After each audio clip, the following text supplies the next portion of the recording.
literally present to the entire city council. Now, what we are doing already is outreach to all of those council members because we need 8 of those people to support us in order to have a majority. And so Sam and I have sort of taken on the role of speaking individually to all of the council people.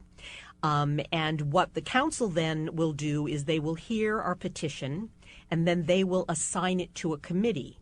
And the committee will then flesh it out, enhance it, amend it, augment it, do whatever they will with it. And we are hoping that we have enough support on the council that, in fact, what will come out is a petition even stronger than what went in, which would mean sending it to a referendum so we all will actually have a vote. So that will be the kind of the end game, is getting it on a citywide referendum. Correct. Okay. So if this process goes haywire somehow and this doesn't come out to a referendum, what's the next step after that? Well, the backup position is that you always need a plan B. So the plan B, obviously, is outreach. And we are doing that outreach by meeting with all of the neighborhood associations. We've already done lots of them, whether it's Fox Point or the Jewelry District or College Hill or the Blackstone neighborhood or Summit or whatever. But to literally get the kind of groundswell and the kind of across both socioeconomic and ethnic lines to have people understand the importance of maintaining Parcel P4, which is a park in the I-195 development parcels, because the entire purpose of I-195 and the development parcels was to do a few things: to knit back together the city, where the financial district always had been separated from the jewelry district, and to literally open up the river to public use so that when the appropriate development happens on the I-195 parcels and it becomes the economic driver that we need for it to be, if in fact it is mixed use, which is what we anticipate, which is residential, retail, commercial, hotel, etc., open space. We desperately need that open space the same way that it functions in New York as Central Park and as the Millennium area in Chicago. We desperately need that to support the appropriate commercial development. And as an example, the proposal that Wexford Science and Technology and CV Properties has put on the table in a very fleshed out form as of the last meeting is precisely what we need to jumpstart that particular parcel. You don't even have to go to Chicago or New York to find success stories of how open space is actually an economic driver. Look at Fitchburg, Massachusetts. The current mayor there, former economic development director, a lady by the name of Wong, refurbished a park along the river there in Fitchburg, and her initial goal was to bring businesses into an old General Electric building there in Fitchburg, which had been empty for years and years and years. They couldn't, for the life of them, get anybody to be interested in this building. They built this park, this beautiful park on the river, and before they knew it, businesses were approaching them saying, hey, we would love to situate our business next to this park, because, I mean, who wouldn't want to work in that, where you look out and you have this beautiful piece of open space? So, Tim, you've been kind of the boots on the ground here in Providence. This 98% feedback that the governor has got, while you're out there talking to folks and knocking on doors, would you say that's a pretty accurate number? You know, I don't have a car, and I travel by bus, and I interact with people of all different stations in life. But I make a point of asking them if they know about this issue. Some people do, some people don't, but everybody wants to learn about it. And when either they tell me that they're in opposition to this plan, or when I explain to them the plan, they're just amazed that there would be any consideration using public funds for this kind of a project. So I have to say personally that over a broad spectrum of people, I'm hearing consistent opposition to this, consistently and strong and actually a sense of disbelief that given the overall economic situation of our state and our city, that there would be any consideration to giving public money to move a private park 5 miles to a place on the river that has been promised to the public as a public park. And the end game there is it only serves to line the pockets of people who, frankly, don't need their pockets lined. Yeah, for the most part. I've spent the last several months educating myself about this whole phenomenon of the use of stadium development to transfer wealth from the public pocket to private pockets, and it's really egregious, and we really have to stop this. It's, with all due respect, this is simply a matter of greed and does not have any significant public benefit, and we need to put a stop to it. If I could just mention, in terms of boots on the ground and getting in touch with people, there are a couple numbers, if I could mention. Absolutely, get it out there. So we would like people to, first of all, for residents of Providence, to contact the mayor, Jorge Alorza. The best way to contact him is his address, 35 Deborah Street, 02909. Second best choice for him would be by phone, area code 401-952-1704. And then, of course, it's always helpful if people can contact Speaker Mattiello, and the best way to do that is by phone. And his phone number, of course, is 401-943-6143. There you have it, folks. If you're mad and you don't want to see this thing go through, those are the numbers you need to call. Those are the people you need to be in touch with. And while you're at it, call the governor's office. That can't hurt absolutely, either. Absolutely. The truth of the matter is people have to really understand that every single person is important in this process. And every single person has a voice and has that vote.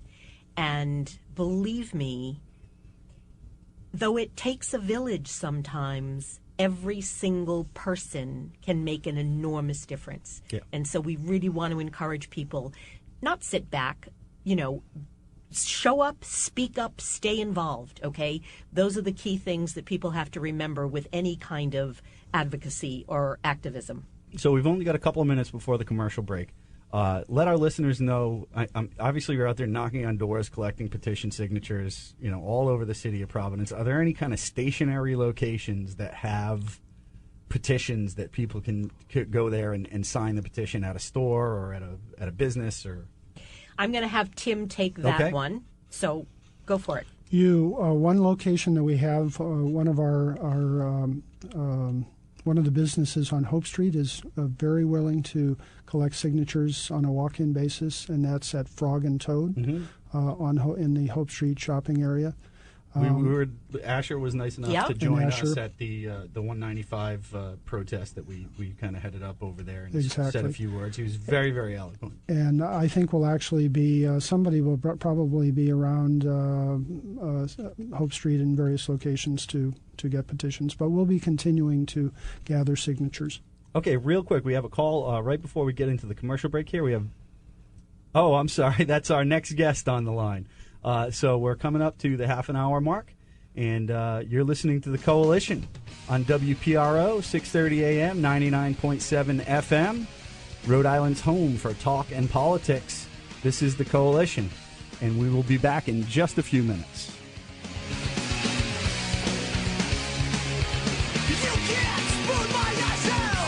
Beacon Shipping Logistics will ship any car, any vehicle, anywhere in the United States with door-to-door service. Just call 855-3-SHIP-IT. They ship vehicles for thousands of auto dealers throughout the country, so you know you can trust them to provide the most reliable auto transport in the industry. And they offer open or enclosed shipping for your precious cargo. Did you see a car online and can't get there? Let Beacon Shipping ship and deliver it right to your door. Need to get your boat from West Palm to Warwick Neck? Beacon can do it. Call Beacon Shipping Logistics for transporting one car to an entire fleet. Call 855-3-SHIP-IT or beaconshippinglogistics.com. for service that shines. Let Beacon Shipping Logistics take the stress out of your life. Beacon Shipping Logistics provides the most honest auto transport service in the industry. Beacon Shipping Logistics, your one source for transporting one car or a whole fleet. Call 855-374-4748 for a free quote or beaconshippinglogistics.com. Superstar Vapor Pens have arrived. These 3-in-1 vapes come equipped with dry liquid atomizers, which allow them to vaporize a variety of blends, such as e-liquids, dry herbs, and CBD oils. The unit is rechargeable from any outlet, computer, or vehicle. Whatever your smoking pleasure, visit superstarvaporpens.com to see the latest products, e-liquids, and special offers. Become a premium e-liquid club member and get discounts, free shipping, and exclusive access to new products. Get the best. Superstar Vapor Pens. Superstarvaporpens.com or find them on Facebook and Twitter. Need a vacation but don't have the funds? Don't worry yourselves. Just stop by Halfway Tree Authentic Jamaican Cuisine for a quick trip to the islands. Enjoy some authentic Jamaican food from Halfway Tree, named Best of Rhode Island by Rhode Island Monthly Magazine. Plus, every Saturday, it's New England's #1 weekly Caribbean party with Paul Michael. Halfway Tree is located in downtown Providence at 150 Chestnut Street. Visit us online at halfwaytreeri.com. Halfway Tree is Rhode Island's leading source for authentic Jamaican food and vibes.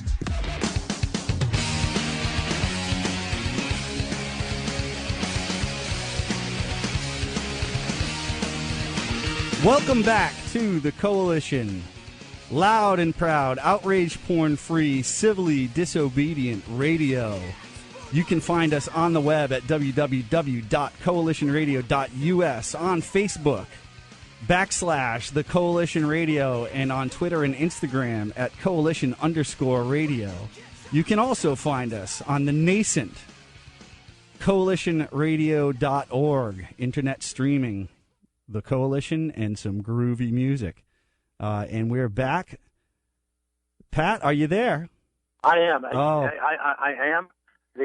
I have to tell you, there was an incursion into the bunker. You had to repel some invaders? Right. We are under the Park Avenue office of a certain well-connected general legislative leader, and we're making progress. All right, fantastic. That's all I'll say. We've got the first bridge down. We're going to seal off the perimeter.